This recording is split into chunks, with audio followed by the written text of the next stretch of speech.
Hey guys, we're live from Big O Tires in Overland Park. Had to remember where we were this morning. Again, I'm Chiefs beat writer Brooke Pryor.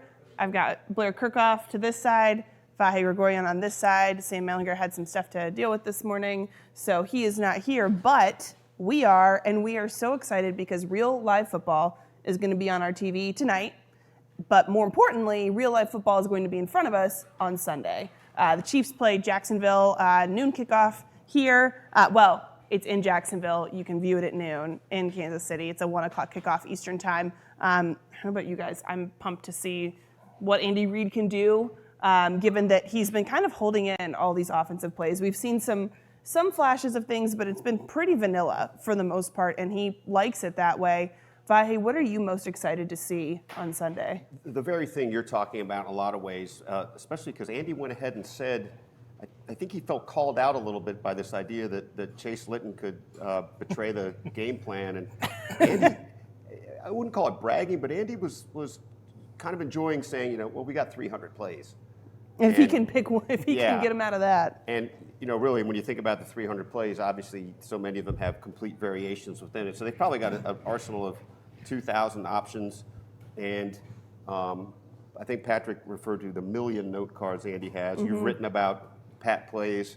So I'm excited to see that. There's always some innovative thing in the first game. Last year we saw all the wheeling and dealing down by the end zone, right? All the pop. In the opener, right. In the opener. And then, of course, I think the most intriguing thing we're going to see, the thing that's probably still the greatest mystery to us, is what's the deal with the defense? What do they have? Right. 2 plays they've been together this preseason. Starting defense. As a starting defense. Yep. So that's the thing I'm most curious about. Yeah, I did a radio interview yesterday with some folks in Jacksonville, and they said, well, is the defense going to be any better? And I was like, your guess is as good as mine. I mean, we've seen it in practice, so yeah, on paper it should be better, but we've seen 2 plays. And there wasn't a lot to glean from those couple plays. Blair, what are you most excited to see Sunday? Well, the defense, which you were asked about being better by folks in Jacksonville, held the Jaguars to 14 points last year, and it was 20-0 at halftime at the game in Kansas City. I remember it was a poor conditioned day, it was a rainy day, kind of a sloppy track at Arrowhead when they played the Jaguars last year. But I agree, the defense. Offense is fun. We love to watch Mahomes and Tyreek Hill and Kelsey and Watkins and the slew of running backs now. But I'm most curious about the defense for the reason that you and Vahe stated, Brooke, that we've only seen them together for a couple of plays. I want to see Tyrann Mathieu on the field, and I want to see the communication that is so important to the defense that they haven't had an opportunity outside of practice to work on with talking to the linebackers, talking to the other members of the secondary. So if the Chiefs are going to take that step from AFC Championship game loser to winner and play in the Super Bowl, it's going to be because the defense has improved this year, and we get our first indication of that on Sunday. It's funny because as sick of the preseason as we all are, especially you guys having been in Green Bay while I was at the Jersey Shore. Oh, please keep rubbing it in. Is that why? That's why Vahe looks so tan. I just want to own it. I just want to own it. That's good. Yeah, where were you again while we were in Green Bay? Ocean City, the OC, and Jay. Well, we were at a bay, so there was some water there.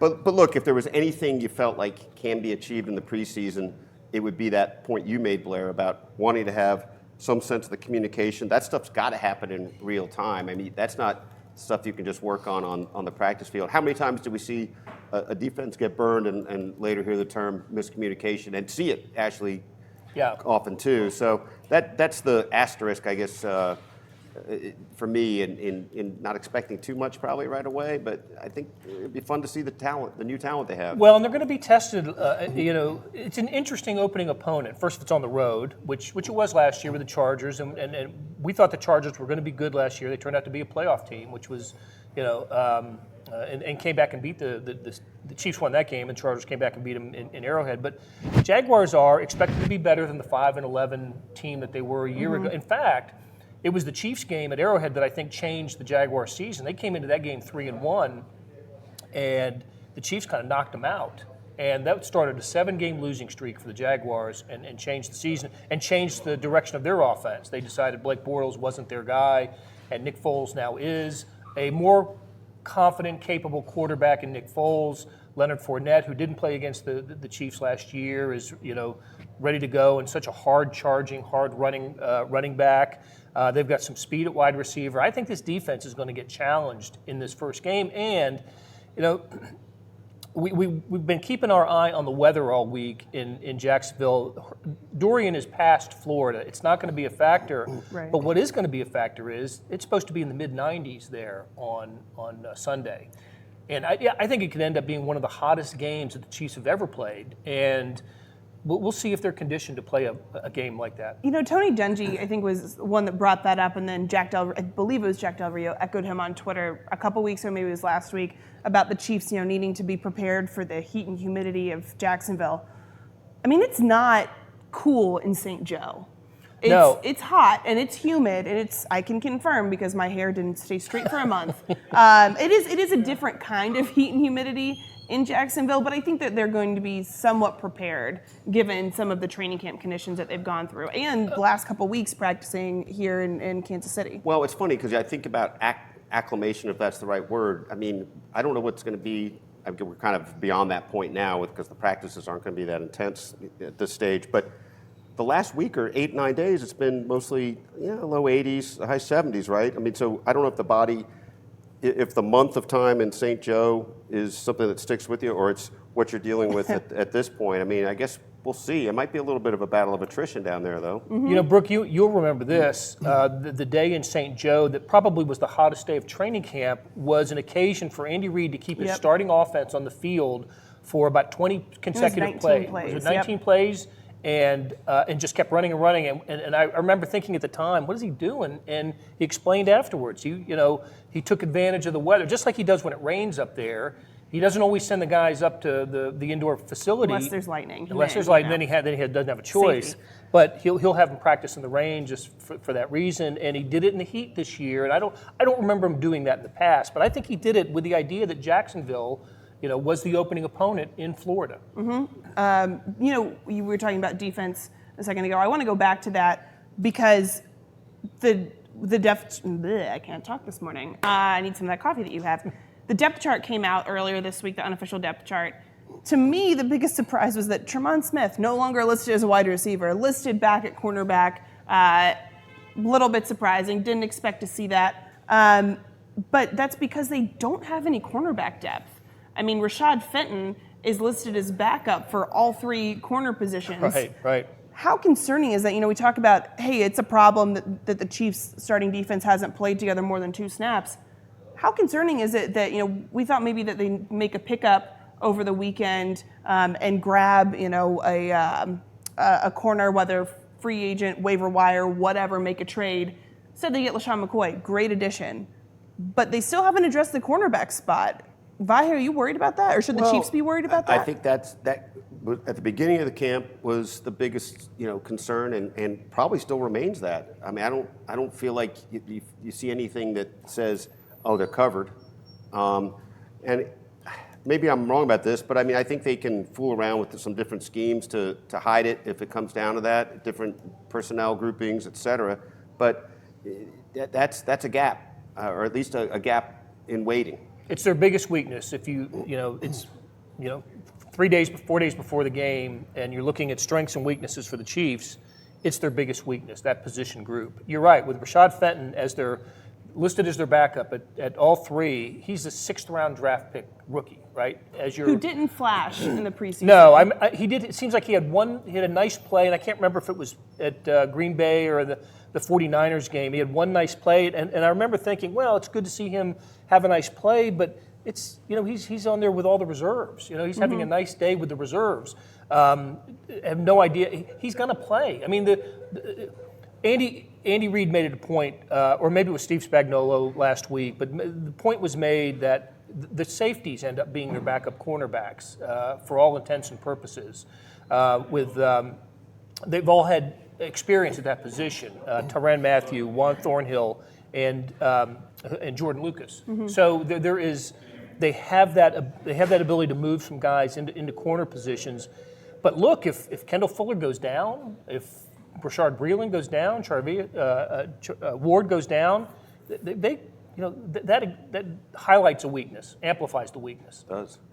I think so too. I'm looking to see if we have any questions here. So far, no questions, but Jeremy notes that he thinks Kansas City is going to win 42-21. I think we'll get to predictions later on. Yeah, but let's do that. But that's very optimistic. That is optimistic, especially given what we were just talking about with the defense. I think that Jacksonville will have a potential to score more than 21 points. Well, and look, devil's advocate on this too. Of course, we're all excited to see what Andy uncorks for Patrick, and who knows what kind of pass patterns that have never been run before or run and things like that. But it's also true that this is the team that had the first 2 interceptions of the season last year against Patrick. He had his lowest quarterback rating of the season against them. He didn't throw a touchdown pass. The only game he didn't throw a touchdown pass. So, I mean, they still scored 30 points, and that's probably the ultimate stat. But it does tell you they've had some notion of how to contain Patrick. Well, it's a good defensive team. Even in their 5-11 season, their defense was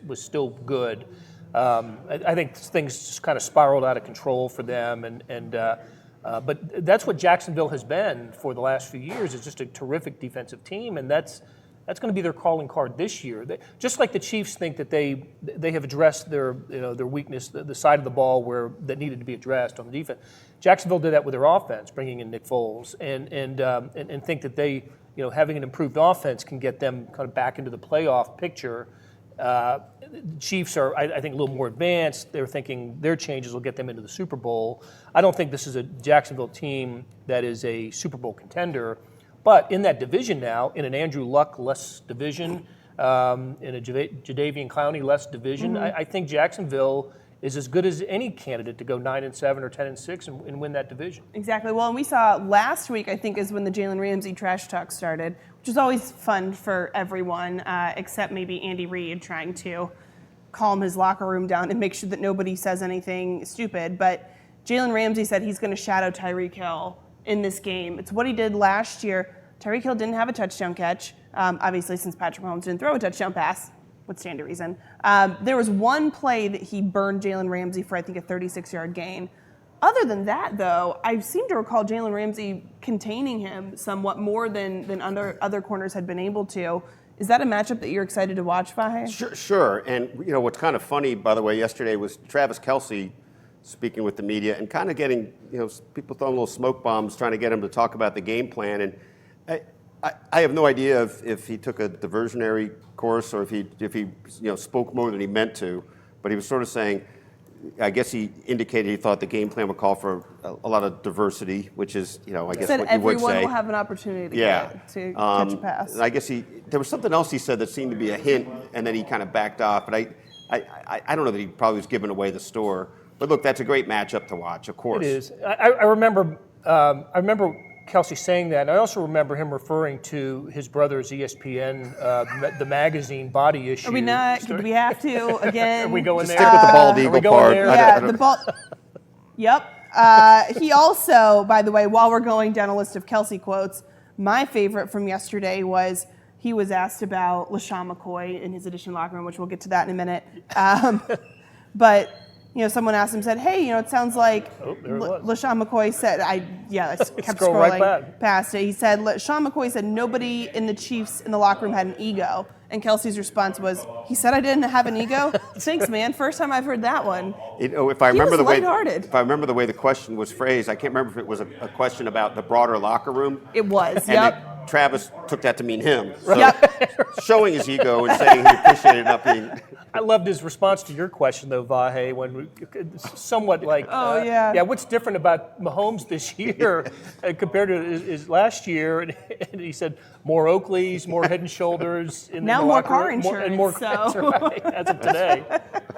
He was, Travis Kelce sometimes can be not stiff behind the podium, but just doesn't want to give a lot. I thought yesterday he really loosened up, and it was a lot of fun. Oh, he was. He was a lot of fun. And you're right. Sometimes he just doesn't really seem to want to be there. Right. And yesterday he was like I think he's always had that kind of personality. Yeah. I think it's a little more tempered.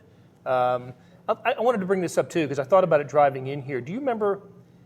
We touched on the Chiefs' opening game last year. They won at the LA Chargers. Patrick Mahomes was big, and Tyreek Hill had the punt return and everything. Do you remember Travis Kelce's game at the Chargers? Yeah, he had a really good game. No. No, we didn't know. I was thinking the Jacksonville game. game. Right. He did the next week at Pittsburgh, but in that opening game, he had one catch, and that kept his streak alive. You remember we were in the in downstairs waiting as the teams go into the locker room. He was the first one off the field, and he was pissed. Yep. He was really mad at the game that he had. So when we get to when the rubber meets the road, Travis Kelce is going to be my pick for when the rubber meets the road. Well, question about that, as I recall, that was his only target, I think, that day, too. That might have been. That's right. Let's pull up the stats. Few. And what I can't remember is what was going on that made us feel like there was a bit of a purpose being made there, right? A bit of a point being made. Right. But there was something. Interestingly enough, though, I would say this, for his first few seasons in the league, he was so volatile, prone to, Oh, yeah. The antics that he used to get flagged. Yep. Unsportsmanlike conduct. Did he get, I don't think he had a single unsportsmanlike conduct flag last year. I don't think he did, and certainly not for the last 15 games or 16. I don't think he did at all. Right. And there was a period where it was like every other game. You were always looking for it. Yeah. Always. And I don't think he came close. I think he really cleaned that up. Do you have a favorite? A favorite penalty? I think it was the flag with the official. Did he throw the towel at the official? Yes, yes. And I say the favorite. official threw the flag, and he threw the towel at the official, mocking him. Points for creativity and for using your surroundings as props. Yeah, exactly. Very You good. know what? I liked him with the flapping the wings against the Eagles. The Eagles fly. I mean, And was it toward his brother? I don't think you should get flagged for taunting your brother. I know. I think that should Like, that's- override. Yeah, it's a familial taunting. It's That's right. fine. Very it doesn't personal, matter. very Yeah, personal. Exactly. Targeted. Looking at the number. Speaking of targets. Speaking of targets, Travis Kelce, one reception, targeted 6 times. 6 times. Ooh. Which means he Not very well targeted. No, probably maybe had a drop or two. And Yeah, I do. You're right. Now that you say that, I had the Travis Kelce stats from Jacksonville burned in my brain, where he had 5 catches for 100 really good yards. game. Yeah. But yeah, I don't remember if he was just not part of the game plan, if that's what kind of set him off, but he was 3 or 4 minutes ahead of everybody else going to the locker room after that game last year. He was. Opener. And look, I mean, you And when put you're it, done, you're done. I think generously that saying that, not wrongly, but generously saying that he was, maybe mad about how he played. But It could have it been. might have been. That could have been. I don't remember if he had drops or. Might have been the anything game like plan. that. But keep in mind, he does have the streak going. He's caught a pass in every game that he's played. I think it's every game he's played. Olin says Kelce dancing in front of the Raiders punter was their favorite. There's another 1 or 2 that are floating around on the internet that we probably can't talk about. But Google them later, maybe Right. with Safe Search on. And Kendall notes from when we were talking about corners that after week 1, contracts aren't guaranteed, and he thinks corner will be addressed then. Which I think is a good point. I think Brett Veach also is aware of that. Well, we got into the cornerback discussion by bringing up Tremont Smith. Right. And look, he's also a backup corner now, and it is more important for him to be with that position group than the running back group for sure. Yeah, they have some depth there. I think. Right. And so, Fenton is listed as the 2 there, but I imagine if someone goes down, Tremont Smith would be the person we would see, even though he didn't work there during games. But he did at the beginning of training camp and all of last year. You know what? Let's talk about why they don't need him in the running back group anymore, because I don't believe we have Facebook Live since LaShawn McCoy signed. We podcasted. Yeah, that's right. I think you're right. But you haven't seen our faces talk about Shady signing, which is obviously important. And the last time you saw our faces, it was dark anyway. It was. You haven't seen them in a while. The last time we were barreling down whatever highway from Green Bay to Milwaukee. So happy to be stationary at this point, and that it's not after midnight. But you weren't there, I don't believe. But you. No, I was trying to watch. I couldn't get it. Reception. Weird. I never saw at the that Jersey pop Shore. through. There was no there's notification. Vahe Gregorian's trying to join your Facebook Just couldn't Live. crack the code. Yeah, how about that? That was What night was that? Saturday night? Thursday night into Friday morning, I believe. Oh, Thursday. That's right. with Thursday that. into Friday yeah, morning. no, it's definitely Saturday. Yeah, that was actually not Ocean City. That was Seaside Heights. Oh, was it? I hate when Was I it? get my Yeah. Jersey Shore towns mixed up. That's so difficult for you. Anyway, so LaShawn McCoy signed. He signed Saturday night. Vahe, what were you doing? No, he signed Sunday night. Saturday night. Saturday night. Saturday night, Because yes. that's the 11:30 college football coma Yes. signing. Vahe, what were you doing Saturday night when LaShawn McCoy signed? My was friends, about my friends in 11:30. Ocean City were having a party. So I was at that. Oh, well, that must be nice. I wasn't in the hot tub, but some people were. Oh, well, again, must be nice. Blair and I were at our homes. I was in bed, college football combed out, but he signed, huge boost for the Chiefs running back room, a group that I think we all thought was pretty set. I mean, especially they let Carlos Hyde go. Seems like Damian Williams is their guy. They feel good about Darwin Thompson and Darrell Williams, but when an old friend like LaShawn McCoy becomes available and someone who's so close with Andy Reid and Brett Veach, it's hard to let him pass by. And it was interesting talking with McCoy on Monday. He said he just wanted to go home, whether it was to Philadelphia or to Big Red. And so he came home to Big Red. And when we talked with Andy Reid yesterday, he said that he believes LaShawn McCoy will be available in some form or will play in some form. He said, I'll let you guys know when we get closer to it. Or I might not let you know, but I'll know. That was great. I really appreciated him actually saying that this time. Or I might not let you know. That's right. He always says, Right. we'll have that for you. Right. No, you won't. No, yeah. No, You know the answer, but Never you're not will. going to share with us. And I just appreciated the candor. I mean, so Vahe, how much do you think we'll see McCoy on Sunday? Total X factor, right? We know that Andy likes to tamp down expectations and keeps the poker face up. I would think not a ton, but game situation could call for it. And look, an interesting question would be if they, let's say Damian Williams is all cramped up. In the weather, right? Because of the weather, who's going to get, who are you turning to there? I mean, Probably the guy, 11-year seasoned veteran. guy that isn't really in this system just yet. I mean, but he is. I think you do. I think, and if you feel like well, he's the in good choice is shape, and he him is. or the rookie. Yeah, who will be playing his first NFL game, who's played 1 year of FBS football, and that was at Utah State, and he was terrific in training. He was the MVP of training camp, as far as I'm concerned, in the preseason. Darwin Thompson. But you're right. If it's crunch time, do you put the ball in his hands? I don't know if you do that. I don't know if you do. I mean, now Maybe more Darwin Thompson early, LaShawn McCoy late. am I remembering this right, Blair?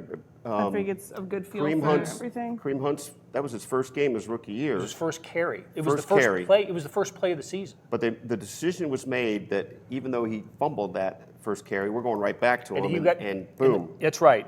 Patriots scored a touchdown. Chiefs get the ball, and the first play was Hunt carried it again. So Andy's certainly shown a disposition to trust a rookie in that job. Right. But keep in mind, on that occasion, the backup running back was Charkandrick West because Spencer Ware had been hurt in the preseason game. That's why Right. Kareem was the starter. Right. And not that they didn't have faith in Charkandrick West, but I think it was important for Andy Reid to establish Kareem Hunt at the time. Yeah. I think with the two veterans that he has in front of Darwin Thompson, it's not going to be as important if they find themselves in a similar situation. Yeah, I think that makes sense, especially given the past with. I don't know what we know that McCoy knows about the current Andy Reid system, but how different is it? Right. I mean, He said that there what were he's some known. more wrinkles, Yeah. is what he said, which, I mean, when you consider how many plays Andy Reid develops and how often he kind of evolves, I think he's right. Yeah, there's probably a lot more variations, but I would have to think that the basics are similar because it's not like Andy Reid reinvents his offense every time he comes up with a new play. There's still some common themes that go through there, and McCoy is with him long enough probably to be able to pick up on it faster because he has that base knowledge. And I think the themes would also probably just things like the parlance, right? I mean, maybe coaches have to change that up once in a while because of the constant shuffle of personnel. But I think what's internal, you communicate it the same way. Probably you create a language. What was interesting though is he said a lot of teams use the same buzzwords, but they mean different things, which made me think, and maybe I'm interpreting it a different way than he intended it, but to me I took it as, well, what if Andy says something that triggers one thing, but when he was with the Bills, it triggered another thing? You have to change your brain over to thinking like, okay, well, when you call this play or you use this term, you mean this, Andy, but in Buffalo it meant this, so I need to erase that. Maybe maybe it's a little bit of a tricky situation for Week 1 just because of the length that McCoy's been with the Chiefs. But I think eventually we'll move into something of a 40-40-20, if a pie graph of Williams and McCoy with Darwin Thompson getting the 20%. I think that's right. In terms of snaps or touches. McCoy does have the big advantage of he's a terrific pass catcher, and he has that experience. Darwin Thompson showed us a couple times in the preseason that he can pass protect, but he also missed a couple too, and missed a couple of assignments, just not knowing where the blitz was coming from, and that's something I think LaShawn McCoy will pick up immediately. That will not be an issue for a veteran like McCoy. So let's assume Damian Williams is fully healthy for the full game. What do you think that means for McCoy in this game? Sparingly, yeah, but handful of snaps. Yeah. Maybe starts the third possession or something, Right. and and you just think about how Andy Reid broke it down last year after Kareem Hunt. It was Damian Williams was the starter, the unequivocal starter, but Darrell Williams got carries, got snaps, and was in maybe 80-20, something like that in terms of plays, participation. I think it could be somewhere. I bet he gets 60 to 70% of the participation of the snaps, offensive snaps. Damian Williams. If Damian, McCoy, and Darwin are all playing Sunday, does that mean Darrell Williams is inactive? I think so. I think that's right. So too. Yeah. And because he's the one who loses out the most in this. Right. Isn't He Yeah. does, because Sherman won't be inactive. Right, Sherman's going to be exactly. active every game, especially if Deion Yelder's still a little with the ankle, not 100%. Sherman, provides a little bit of. Remember, Sherman caught a touchdown pass in the opener last year, the wheel route. Yep. So. That's the other thing that Travis Kelce said the other day. He said Blake Bell. He thinks Blake Bell's going to have. He just kind of dropped that in there. That was the bigger giveaway than anything else. Like, you should see the plan we have for him. He didn't say it quite like that, but it was close. Yeah. And I just remember kind of perking up, saying, "Really? That'd be interesting." What if Travis just came out there throwing like, whoa, easy there. Like, guy, we've got a secret weapon, and you're exposing more than Chase Litton is in that quarterback room. By the way, Andrew Ross asked, do you believe Tremont Smith will be cut after Week 1 once Dat is eligible to return? I don't know if I see it that way, because we see him now as at least for the moment, for a few more weeks anyway, as corner depth, right? Mm-hmm. I mean, That's right. That changes the depth at corner changes that. I think it changes that possibility. If he had stayed at running back, I think it'd have been easy to make that. So who might get cut? I don't know. I don't know what the roster move would be, but I think they want to get Dat back, obviously, and for special teams. Tremont Smith takes some of Dat's special teams responsibilities, so Dat will get those back. But as long as if they sign a corner, I think that affects Tremont Smith. But with anything less than that, I think Tremont Smith has to be on this roster. I feel like that too. But it is an interesting question. The corresponding It is moves. Right. It is. It's a very good question. Who's the 53rd person on the roster right now? Boy, that's a good question. Is it a wide receiver? I mean, it could, because I thought that. They only kept 6. Right, exactly. I think if they had kept Thompson, then he'd be the easy switch out. And we thought maybe they were just going to keep 2 tight ends, but Yelder's on the team. He's on the 53. Right, and he was practicing yesterday. And he's on the 53. Right. Look, is it Darrell Williams? Do you keep? I was kind of wondering, do you put him on the practice squad? I think that he would get scooped up. I think he would too. I don't know. It's a good question. Stay tuned. Yeah, we'll find out next week. You know what, Blair? You referenced where the rubber meets the road earlier. I did. I think it may be teased it. You What teased I did. it. You did tease teased it. And so this week, our rubber meets the road, brought to you by Big O Tires, is who needs to have a big game for the Chiefs to be successful in Jacksonville? I'm going to with my tease. I had Travis Kelce. Kelce. I think because Tyreek Hill, I think will have his moments, but I just think he'll Ramsey will do a good job, especially on his home turf. the Jacksonville defensive line is terrific. I think the Chiefs are going to have a little difficulty running the ball. So give me Travis Kelce. He had numbers against the Jaguars last year. I just think that's a place where I would have gone either Kelce or Sammy Watkins actually as the number 2 receiver with the ability to have some nice numbers. I'm figuring that I'm going to default the Chiefs' offense to 24 to 28 points just to begin with. So I figure this is a little bit on the defense, and so I think Frank Clark's the guy who needs to have the game. The one that says his little reference to the repertoire he's about to break out. I think we want to see the difference maker that he is, and I think that's going to be, even as we wait for the defense to gel and all come together, I think you can at least see kind of individual catalysts have their moments, and I think he needs to be that for this defense. I'm going to stick with the defense. I'm going to go Tyrann Mathieu because he's the guy that we've seen the least out of, the least of the key members of this team. I think that we need to see how he communicates, how he manages all those defensive backs, how he communicates the linebackers, making sure everyone's lined up where they need to be. That's what I'm most interested to see. And I think that he will be a difference maker, but I'd like to see him have that immediate impact on Sunday for this to be a successful game. Because I think the Chiefs will win, and we can get to predictions in a minute. But I think for them to win and feel good about it, you need to see guys like Tyrann Mathieu and Frank Clark working together to communicate with the rest of the defense. And whoever they have starting in the linebacking core, I think that's going to be an interesting thing to watch. Because when we talked to Brett Veach in the conference call on Sunday, he mentioned, guys playing a lot, Hitch, Darren Lee, Damian Wilson.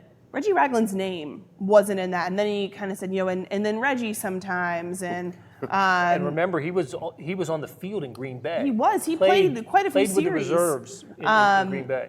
I think that because they had Reggie at middle linebacker, I believe, and they had Hitchens at weak and Wilson at strong. I think that's going to be shuffled, and that Lee's going to end up playing more than Ragland because he's a better fit in that defense. So I think that that's going to be another thing to watch. So I kind of just butchered my rubber meets the road segment and gave you many people. You extended it. I did. That's right. Yeah. That's right. Do you guys want to get to some score predictions before we go to Jack to ask some in-studio questions? Sure. You want to go to Jack first, or you want to go? Whatever you want to do, Brooke. Let's do some score predictions so we can get some questions together. Okay. Over there. Which one of you guys wants to go first? I'll go first. The Chiefs didn't score less than 26 points in a game last year, and we established that this was the only opponent against which Mahomes did not throw a touchdown pass. I say he throws multiple touchdown passes, but the Chiefs don't get to 26. They win 24-21. I just typed down my score and it was like double yours. Blair, I think Jacksonville's defense is good enough, and I think the conditions will be such that it's going to be difficult for it to be a high-scoring game. And in first games, typically, not always. Hell, it was 38-28 last year for the against Chargers. First games are typically low-scoring. I'm going to go with 31-21. They get that in my game. The touchdown that's called back in your game for the Chiefs actually is not called back. I just think Patrick is so established and so motivated, so attuned to what's going to happen in this offense. It's another year of the incredible energy between Patrick and Andy. I just think they've got some stuff in store I think they'll get out to a little lead. I think maybe 14-0, and I think it'll play out from there. So full disclosure, when I first typed my score, I typed 45-42. Wow. I just was really excited about the offense. You're still thinking about that Oklahoma-Texas Tech game. I really am. Right. And there were plenty of high-scoring games like that last year. So I was giving the Chiefs all the points that they were getting last year, and I was factoring in the defense still gelling, and so but then I changed it. Why don't you stick with it? You absolutely could be right. But it's a lot of points, though. That's a lot of points. You could be right. So I revised it because that's what you get to do when you host this and you go last. But at least I told you guys that I revised it. My new score prediction still high. I'm going 38-30, Chiefs. All right. So I feel okay about it. There are so many. I'll tell you. You look at what the Chiefs just last year with the Chiefs, 12-4. won the division, got to the AFC title game. How many of those games were final possession type games? More than half of them. I mean, Yeah. The NFL is just ridiculous in terms of its competitiveness and creating a league and a system where games come down to final possessions. And all the games the Chiefs lost, were like that. And so many of their victories, Jacksonville wasn't one of them. They took the lead and held it. But this offense is going to be better than it was last year. I think they're going to have a little bit of trouble against this Jacksonville defense and in the heat. But I just think it is going to be close. Another final possession type of game. Yeah. My 2 cents. My additional, my postscript on that. I like it. That was totally unnecessary. But thank you for sharing, Blair. We're all better for having that background. PSS. I always wonder about that. Should it be PS or PSS? Yeah, I don't know. I just after you get to PS, it's not postscript or postscript Why script. don't you just put it in the body of your email at that point, or letter, or whatever, or type it? I don't know. I guess you would have to add those to a typed out letter because you couldn't Do you know about those? I do. I have heard of a typewriter. By the way, can you write in cursive? Yeah, I can write in cursive. It's not legible, but. Do you know what a stamp is? Yes, guys. I'm not that young. I'm old. I wore no makeup today. You can see how haggard I am. I'm ancient. You're welcome, everyone. Let's go to Jack to ask some questions. We got one question. Jack? What's your record prediction? Oh, okay, it's good. Oh, let's just pull up Sam so I can work off of that. Yeah, Sam did his game by game, right? Yep. And he went with 13-3. Yep. Sam was 13-3, and I get the logic there. You think this is a better team than a year ago, in which they finished 12-4. So yeah, why not one game better? 13-3. Here's a little stat for you though. 11 times in Chiefs history, they have won 11 or more games. So 11, 12, or 13. 13 is the most they've ever won in the season. 11 times in their history, they've won 11, 12, or 13. Only once did they improve on that record the next year, victory total. It was under Andy Reid. They went 11-5, I think, in 16, and then 12-4 in 17, or it may be 15 and 16. But that's the only time. So whenever they've gone 13-3, 12-4, 11-5, and all those other occasions, they did not improve or match that victory total the next year. That which speaks to me, unless you're the Patriots under Belichick, how difficult it is to put together consecutive 12-4, 13-3, even 11-5 seasons. So, having said all that, 12-4. I think that's exactly what they're going to do. That was a lot of preamble to say, but I don't believe these things. Free postscript. It's a PR, PO script. What do you got? All that makes a lot of sense to me, and it really is going to be an interesting measure, and also interesting measure of what that means in the postseason, right? I mean, we're assuming postseason, and you never know. But one of the things I think we'll find ourselves tracking all season, especially if they do well, is how this relates a little bit or not to the Royals of 2014 and 2015. Right. How they took that just heartbreaking Game 7 final inning loss and were energized by it almost and got better from it. I don't remember the final regular season record in 15, but they were almost 95. wire to wire. Yeah, and they 95 wins. 95 wins. After 89 the previous year. Yeah. So I think in some measure we'll know that within a month. I really do. I don't know if you will really know, but I think there's a potential for them to lose something early that we don't expect.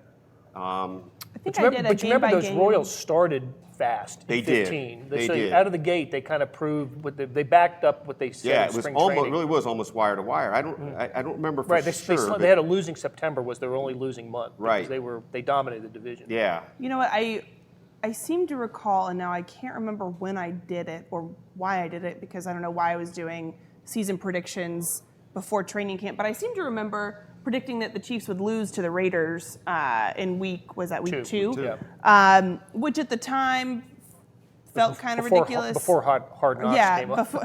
Felt more realistic until you saw the true dysfunction of that team in Hard Knocks. And who knows what helmet Antonio Brown will have by then or how much money he will have lost being fined. But I think there could be a surprise loss like that early, that because the defense hasn't gelled yet. And one of the points Blair was also referring to, the 13-3 year, only 13-3 year, correct? It was a first-round playoff loss. Yes. So you certainly, you think the regular season record has something to do with what you're capable of in the postseason, but that's not exactly always the case. Especially with the Chiefs. Especially with the Chiefs. They've actually been 13-3 like 3 times. Oh, is that right? Yes. I thought it was only I was one. trying to Okay, think my if bad. they had been one under Andy, but I think 12-4 is the best they've twice under Andy Reid. They were 13-3 3 times, twice under Marty Schottenheimer, and I think once with Dick Vermeil, and a couple of those were followed by either 9-7 or 7-9, and then maybe a 10-6. But that's just how difficult. I mean, so many things can happen. One injury, a couple,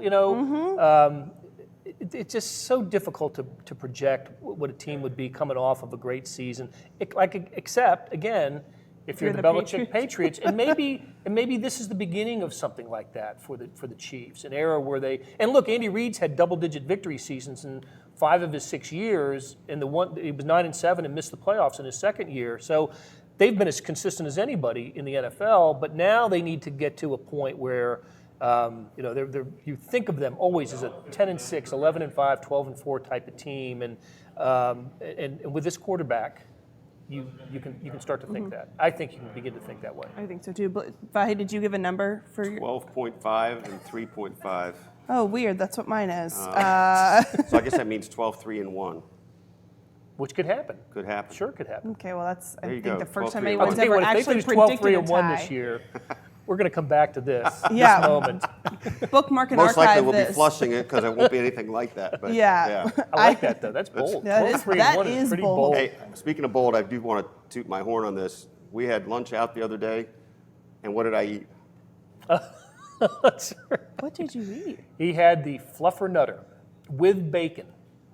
And carrots on the side Yes. at the brick. What a bold move that was. Yeah. Wow. Speaking of food, Mitchell Schwartz made great barbecue I'm glad yesterday. you brought that up. You talk about rubber meeting the road. Oh my gosh. I'm glad you brought this up. You know what? It was so nice. We got in there, we're told, hey, Mitch Schwartz made lunch for you guys. And then he popped in right before Patrick Mahomes came in there and just said, hey, I made this as a thank you to you guys. Thanks for all you do. By the way, if it's not good, there's buns and sauce. It was amazing. I mean, it was so Buns good. and sauce were a nice gesture, not needed. Not needed. He The- had the- go ahead. ribs, brisket, and pulled pork. And it was, I mean, as good as advertised. It was tremendous. And I remember my wife asking me, like, what were the sides? I'm like, sides? Why would we waste our Unnecessary. calories eating sides? You're a pup. You say you're old. You're not. Vahe and I are Ancient. fossils. That's never happened in the history of, my. Probably any franchise at any level has a player done that. Well, I think that's just how special Mitch Schwartz is. He's a really good guy. I know we all really appreciate talking with him once, maybe 1-2 times a week. He really answers our question. He gets in depth. Thoughtful. He's Really very thoughtful. Yeah. He takes his time. So thank you, Mitch, for cooking for us and also for just being a great human and a good person to talk to, a good locker room guy. And thank you in advance for giving us a really good interview today on this topic, so it can be a quick column. Yeah, we also appreciate that, mainly Vahe. My season prediction is also 12-4. I'm Boy, not predicting a tie. Just wildly divergent here. We range from 12-4 to And now they'll go 12-3-1. 4-12 now that we've right. all called this. So on that note, I think we all need to sign off because we've got to get to availability. We've got coordinators today, open locker room. Yesterday was a packed house hearing from Andy Reid and Patrick Mahomes. And Travis Kelce. Not sure who else they'll bring to the podium after Eric Bieniemy and Steve Spagnuolo. I almost said Bob Sutton. And Dave Toub. And Dave Toub. Can't forget Dave Toub. So we're excited. We will be back with you guys from Jacksonville after our first of the season post real game Facebook Live. So we'll see you guys then, and thanks for tuning in. See you later. Thanks, Beth.